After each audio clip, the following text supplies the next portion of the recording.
Jaha, moikka. Nyt on 14. päivä 6. ja kello on vähän vaille 10 aamulla. Nyt ei ollakaan Iisalmassa, vaan ollaan tämmöisessä paikassa ja syy sille on se, että tänään lähdetään sitten kohti Kauhavaa. Siellä on Ilmailuliiton päälentonäytös ja ajatus on, että menen vähän sitä kattelemaan.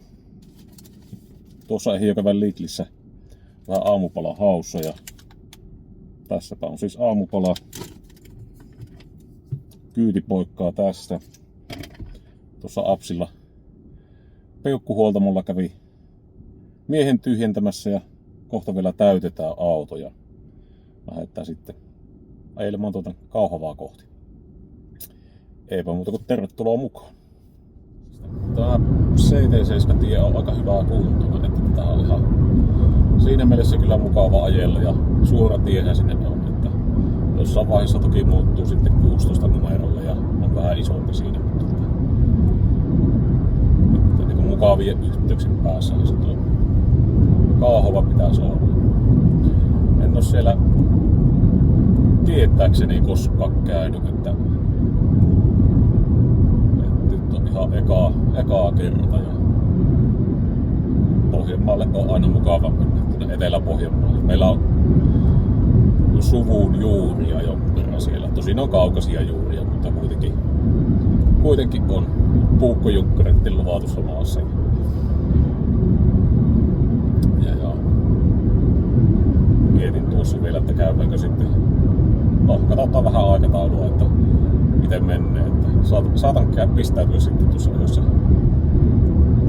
jänskissä paikassa siinä jälleen, mutta katsotaan, salliko aikataulu. Joo, siellä pitäisi olla käsittääkseni taitolentokoneita ainakin pari kappaletta, jos ei 3, olikohan Pittis S2 tai jotain tämmöistä, sitten Extra 300 ja 330 ja sitten oli ihan hyvä kattaa noita helikoptereita, että nekin on ihan mielenkiintoisia. Tuossa kävin vähän toista viikkoa sitten tuolla Puolustusvoimien lippujuhlapäivässä Kuopiossa ja siellä oli semmoinen NH90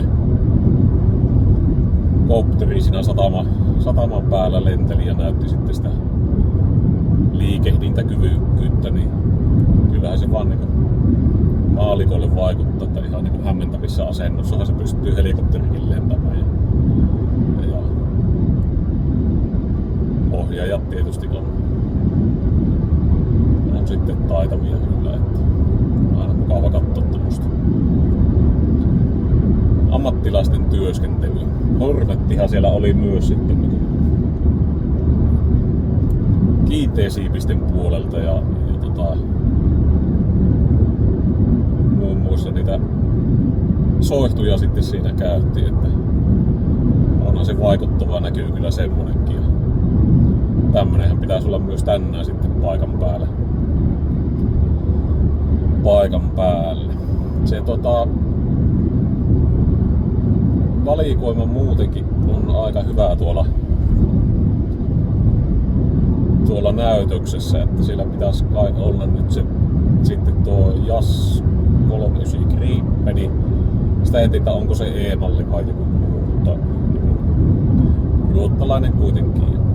Ja sen lisäksi sitten Eurofighter Typhoon ja se, mitä ehkä niin eniten odotan sitten itse tältä päivältä, niin on tuon F-35 näkeminen, eli se kampe, mikä sitten Suomenkin ilmavoimille on pikkuhiljaa tulossa. Sieltä on käsittääkseni ihan näillä näppäimillä niin ensimmäinen koneyksilö tulossa sitten tehtaan linjastolta ulos. Niin. Laitetaan sitten saada niin Suomenkin vähän nykyaikaisempaa 5. sukupolven kalustoa. Ollaan sitten puolustuskyvyltään taas ihan uudessa luodissa. Näin. Mutta minäpä ajelin sinne ja ihmetellään vähän lisää sitten. Mä pääsin parkkiin ja löydän kenties sitten itseni sieltä näyttelyalueelta. Sen vielä piti mainita, että se F35 oli ainakin maanäyttelyssä, että saa nähdä, että onko sitten ihan ilmassa. Kai luulisi tietysti, ja olipa jossain lähteessä myöskin mainita, että siis sieltä tulisi joku osasto, mikä niinku hämmästyttää, että se kone on kuitenkin alankomaista, että sieltä ihan tätä varten osasto tulisi, mutta veikkaamatta siellä saattaa olla Suomenkin ilmavoimien kanssa jotakin yhteisiä bisneksiä sitten yhdistettynä tämmöiseen näyttelykeikkaan heille. Mutta joo, minäpä ajelen sinne ja palattaanpa sitten kohta asiaan.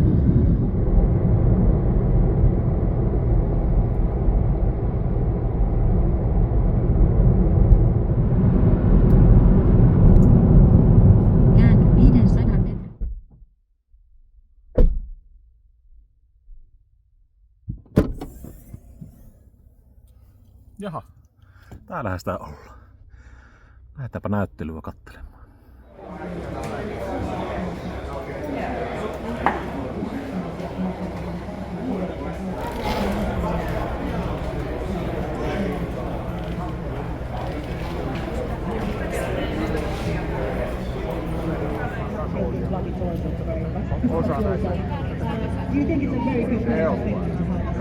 Se on todella huono. Joo, tässä on ranskalaisten Dassa Trafoa. Joo. Pitkän matkan päästä tääkin tullut. Markus Luontokonetta edelleen kouluteoria tuolla Suomen ilmailuopistossa. Onkin semmonen härveli, että tää on niinku ihan pikkuskidistä asti nähnyt monissa ilmailuaiheissa lehdissä ja myöskin sitten tuossa RC-hommissa niin on Kristen Eagle malli, niin aika suosittu ollut. Taitolentokone on siis kyseessä. Uimaa menoa sille. Mä äsken sen kävin tuossa taivaalla, mutta en ihan siihen ehtinyt. Yllättävän pieni se kyllä on, siis luonnossa. Voisi kuvitella, että on paljon isompi. Että kun tuollainen sanoo minulle, että musiikki päälle, niin hän tietää, että musiikki menee päälle. Tämän tarkistimme tällä radiolla.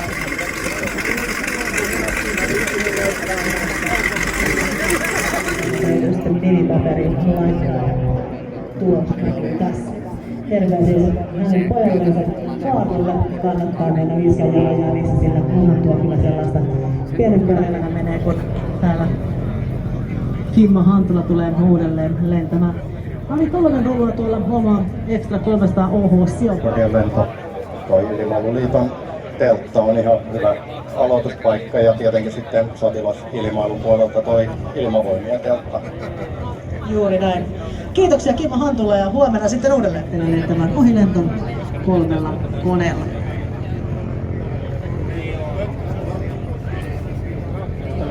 Turvallisuudesta. Sen takia sinua näkyy täällä, sinulla on liivit päällä ja punaiset liput, millä sinut näkyy, kun valvot tätä turvallisuutta. Ilmailussa turvallisuus on aina ykkösasia. Se oli pikkusen ehkä hymyttävää tuo lentäminen tänään, hän aikoo huomenna tehdä vielä paremmin, eikä muista, että huomenna on päivä uusi, meillä on myös näitä siitä huomenna, jos on kyllä,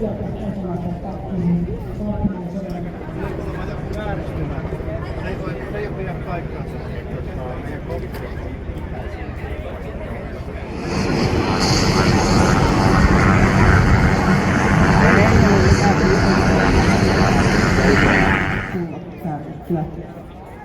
Nyt sieltä vasemmalta juuri edessä lähtee lentosyklinen coming from the left hand side.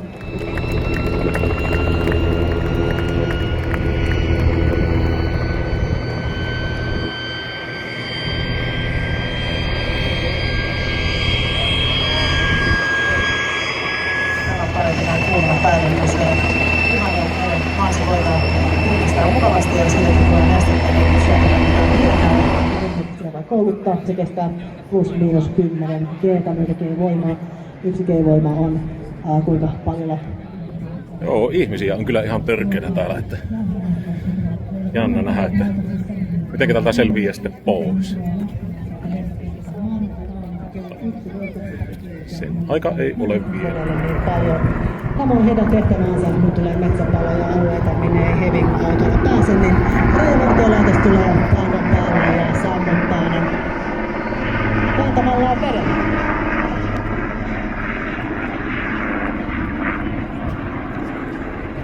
Sanoin, että se ei näytä kummoiselta tuo vesimäärä, mutta vesimäärä on valtava, ja kun tuollainen vesimäärä rojahtaa palavan talon tai metsän päälle, niin se on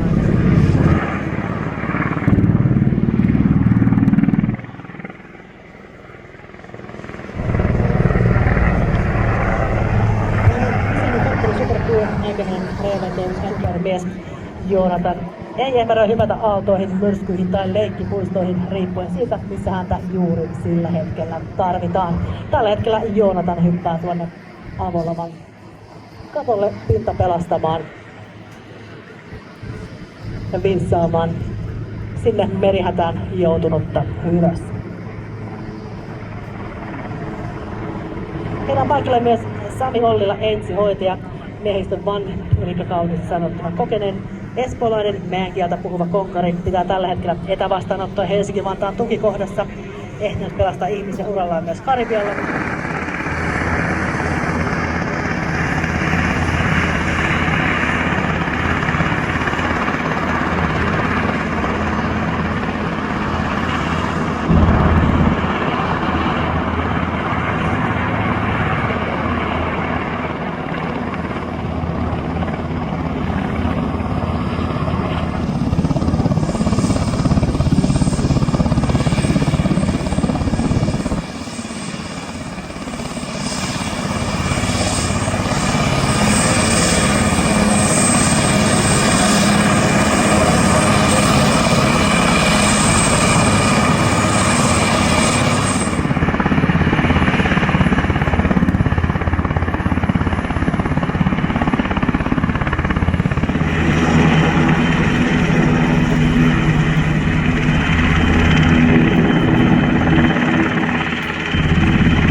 Se yleensä tästä maavoimien ilmailusta.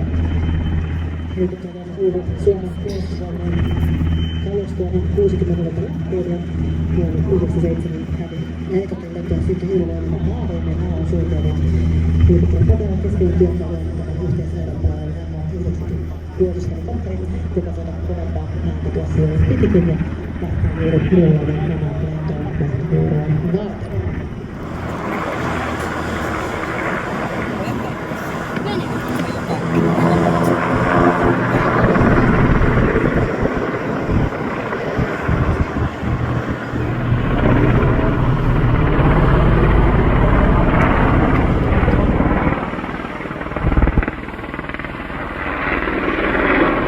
Opiskelijan nyt Suomesta puolesta kerran, että maailman parasta henkiä.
Joo, siinäpä oli myöskin ponuuskohe, mistä tuossa aiemmin vähän vihjailin. Ja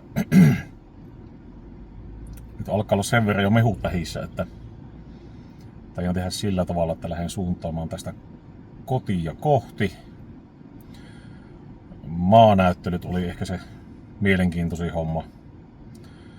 Ilmassahan noita hävittäjiä on nähnyt jo jonkun verran, että se ei ole niin justiinsa niin, taian tästä suunnata nokaan sitten kotia kohti. Huomenna on sitten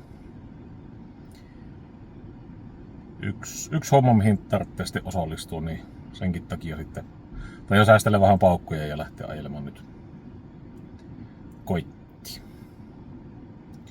Mukava päivähän se oli ja kyllähän näissä mielellään tulisi käymään sitten vaikka uudestaankin, että jos vaan sillä tavalla jonkun järkevän matkan päässä näitä on, että ei tarvi ihan niinku Turkuun lähteä niinku silloin kun oli vielä tuo HX-hanke vetämässä ja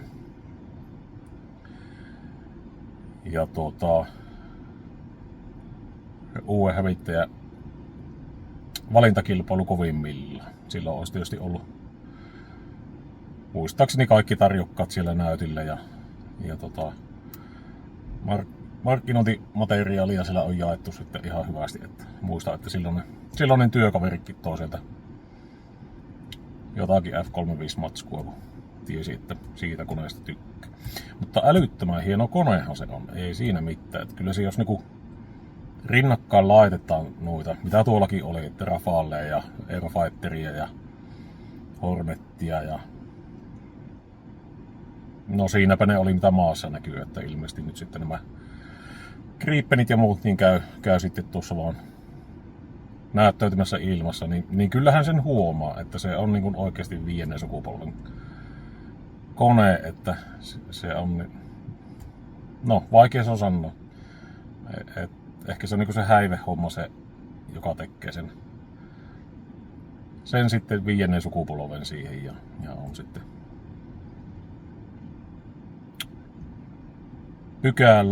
pykälää suorituskykyisempi kone.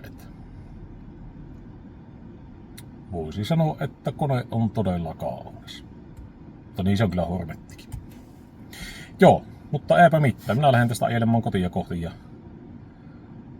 katsotaanpa sitten, että klousailenko siellä sitten vielä päivää vai ei. Mutta mukava päivä. Ei ollut hukkareissu.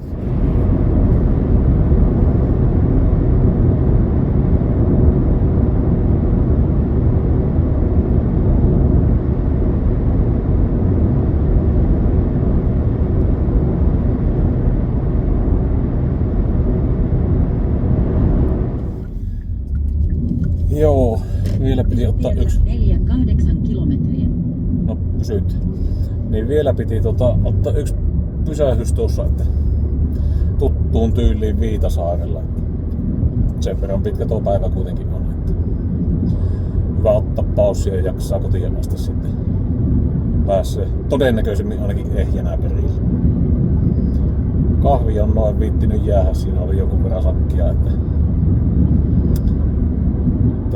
siinä olisi hukattu aikaa, niin pääsemme tässä sitten aikanaan kotiin.